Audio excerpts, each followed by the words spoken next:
Berjumpa kembali rekan-rekan. Selamat sore, salam sehat semuanya. Pada kesempatan kali ini saya ingin kita berdiskusi mengenai kalau ada tunggakan, kalau teman-teman ada tunggakan, kemudian dihubungi debt collector, maka mungkin materi kali ini akan sangat berguna untuk teman-teman menghadapi debt collector ya. Pertanyaannya adalah, saya dihubungi debt collector, apa yang harus saya lakukan? Biasanya kita dihubungi debt collector ada dua hal ya. Yang pertama adalah karena kita one prestasi ataupun gagal bayar ataupun ada tunggakan ya. Yang kedua mungkin orang yang di dalam kontak ponsel kita itu melakukan one prestasi terhadap salah satu fintech lending ataupun aplikasi pinjol ya. Mereka melakukan akses terhadap kontak yang kita punya. Mereka melakukan akses terhadap kontak yang kita punya, kemudian melakukan semacam teror ya terhadap kita. Nah, ini apabila konsumen ataupun peminjam telah melakukan one prestasi atau menunggak pembayaran angsuran pinjaman. Hal tersebut merupakan kewajiban konsumen yang harus diselesaikan. Nah, poin pertama ini juga harus kita pahami ya. Ketika kita melakukan pinjaman, artinya konsekuensinya kita harus melakukan pembayaran terhadap kewajiban yang sudah kita gunakan ya.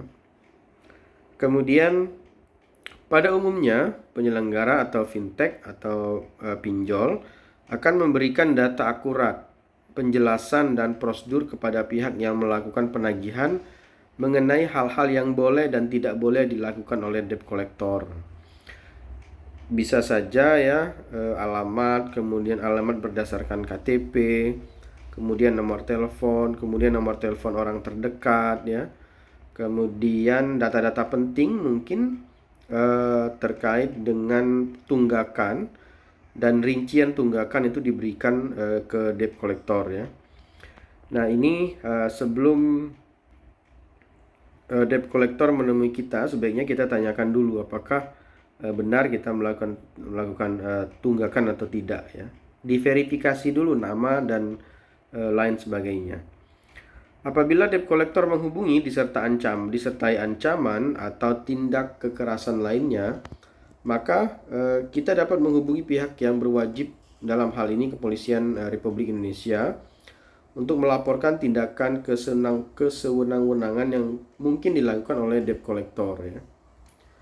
Nah, di samping itu kita juga bisa pengguna juga dapat melaporkan ke FPI melalui websitenya, sudah tertera di layar teman-teman ya, atau telepon ke 150505 atau ke OJK langsung ya, kontak OJK 157 ya, apabila memang penyelenggara fintech lending tersebut telah terdaftar di atau berizin dari OJK.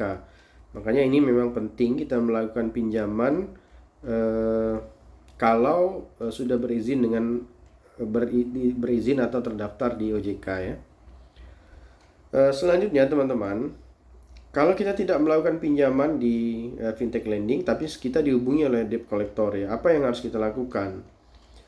Kita bisa memberikan penjelasan bahwa kita tidak memiliki pinjaman dan melakukan klarifikasi pada pinjol tersebut ya. Kita bisa lakukan klarifikasinya, minta kontak yang bisa dihubungi atau humas atau apa ya di pinjol tersebut. Kita menjelaskan bahwa kita tidak pernah melakukan pinjaman ke fintech lending tersebut ya.